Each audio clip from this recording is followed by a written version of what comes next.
Assalamualaikum warahmatullahi wabarakatuh. Hai semuanya, perkenalkan nama saya Abdullah Osama Akmal Logat dari IAIN Kudus, Prodi Tadris Matematika C19 dengan NIM 1910610114. Di sini saya akan membawakan materi atau menjelaskan tentang persamaan trigonometri, khususnya yang sebab pertama yaitu persamaan trigonometri dasar. Apa itu persamaan trigonometri? Yaitu persamaan dengan hal-hal yang berkaitan dengan trigonometri. Sebelum masuk ke dalam materi persamaan trigonometri dasar ini, alangkah baiknya kita mengingat materi sebelumnya, yaitu materi tentang sudut-sudut istimewa dalam perbandingan trigonometri. Masih ingat kan? Ya, yang itu loh. Ada sin 30, cos 60, tan 45, dan seterusnya. Nah, saya akan bantu mengingatkan. Di sini ada tabel, di dalamnya terdapat sudut-sudut istimewa dari perbandingan trigonometri. Bisa dilihat juga. Contoh sin 0, maka hasilnya adalah 0. Contoh lagi, cos 45, hasilnya adalah setengah akar 2. Nah, sudut istimewa di sini kita harus mengingat-ingat, bisa juga dihafal. Dari 0 derajat, 30 derajat, 45 derajat, 60 derajat, dan 90 derajat. Nah, setelah dari mengingat sudut-sudut istimewa tadi, maka kita masuk pada materi persamaan trigonometri dasar. Persamaan trigonometri dasar itu meliputi yang pertama adalah sin X sama dengan sin alfa, cos X sama dengan cos alfa, tan X sama dengan tan alfa, dan seterusnya. Mengapa ada sin X, ada X-nya? Mengapa tersebut?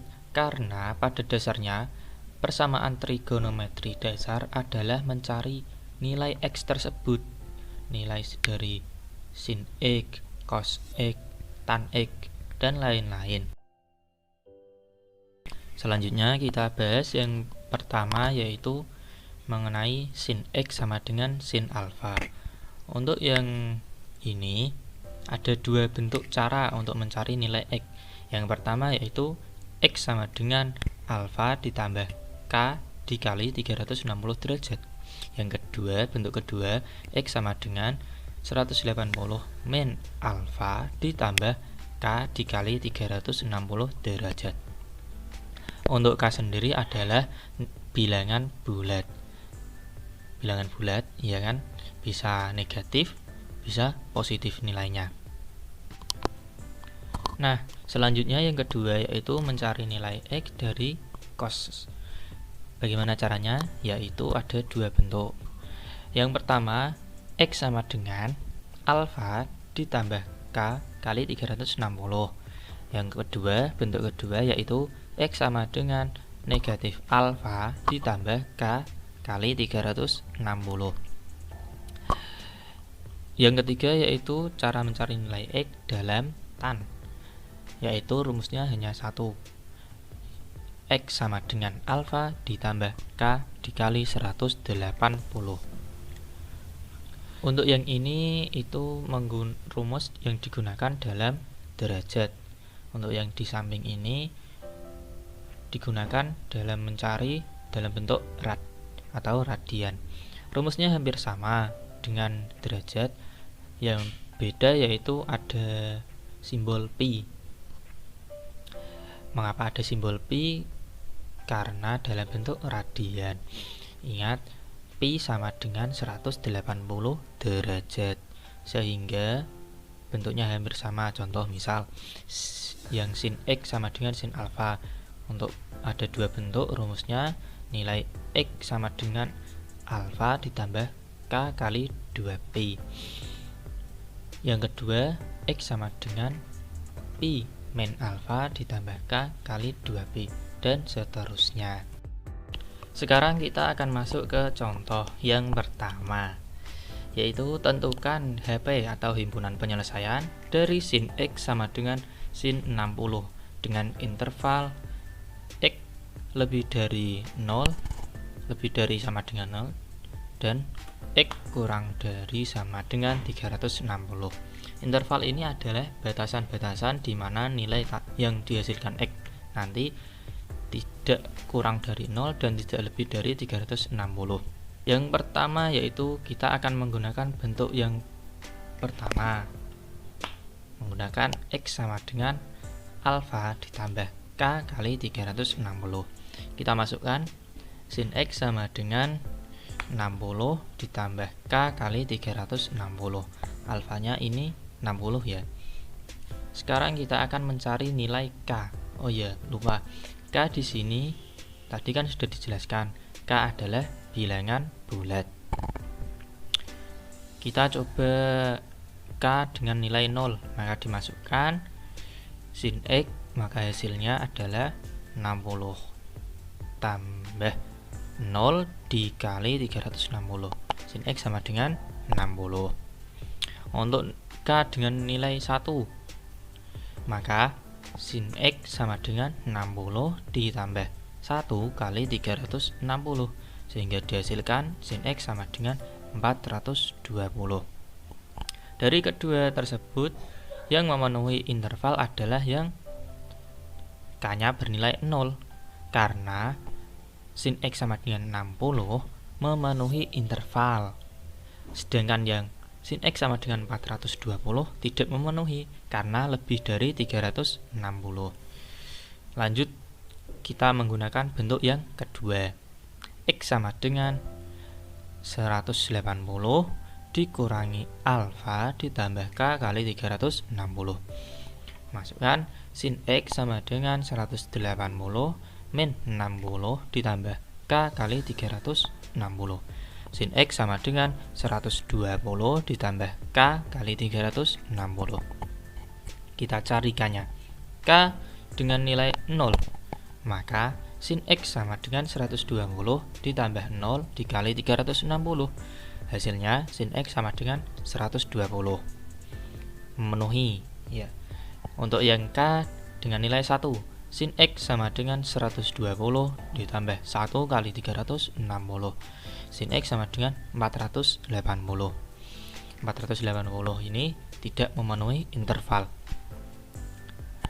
sehingga himpunan penyelesaiannya adalah 60 derajat dan 120 derajat.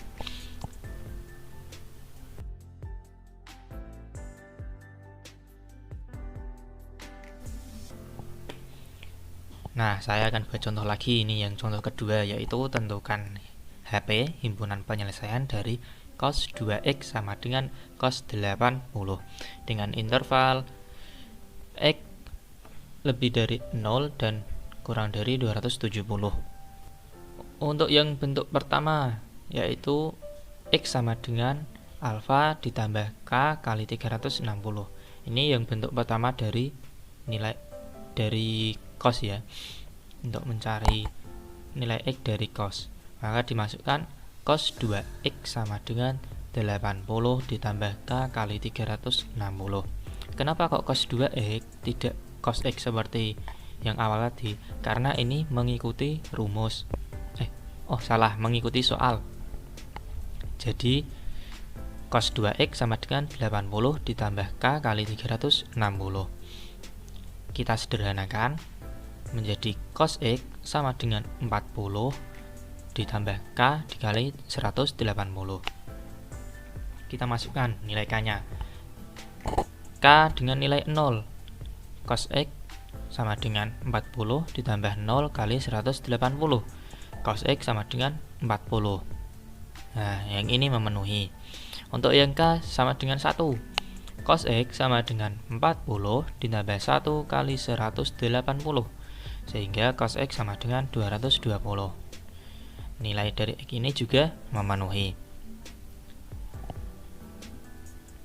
Selanjutnya yaitu bentuk kedua. Untuk yang bentuk kedua ini Tadi kan rumusnya X atau cos X sama dengan negatif alfa ditambah K kali 360. Cos 2X sama dengan min 80 ditambah K kali 360. Kita sederhanakan dibagi 2 menjadi cos X sama dengan negatif 40 ditambah K dikali 180. Kita masukkan nilai K-nya. K dengan nilai 0, cos X sama dengan negatif 40 ditambah 0 kali 180. Hasilnya cos X sama dengan negatif 40. Karena hasilnya negatif, maka tidak memenuhi dari interval. Kita cari lagi K dengan nilai 1. Cos X sama dengan negatif 40 ditambah 1 dikali 180. Maka nilai cos X sama dengan 140. Nah, 140 ini memenuhi interval, sehingga himpunan penyelesaiannya yaitu 40 derajat, 140 derajat, dan 220 derajat. Dari persamaan trigonometri dasar ini dapat diambil inti untuk cara mencari persamaannya. Yang pertama yaitu kita harus paham cara untuk menentukan K-nya yang bisa masuk pada interval. Dan kita harus paham dan hafal kalau bisa mengenai bentuk-bentuk untuk mencari nilai X. Dari bentuk yang sin gimana, bentuk yang cos gimana, apalagi yang bentuk tan. Oke, sekian dari materi yang dapat saya sampaikan. Apabila ada kesalahan, mohon dimaafkan. Saya akhiri. Sampai jumpa lagi. Wassalamualaikum warahmatullahi wabarakatuh.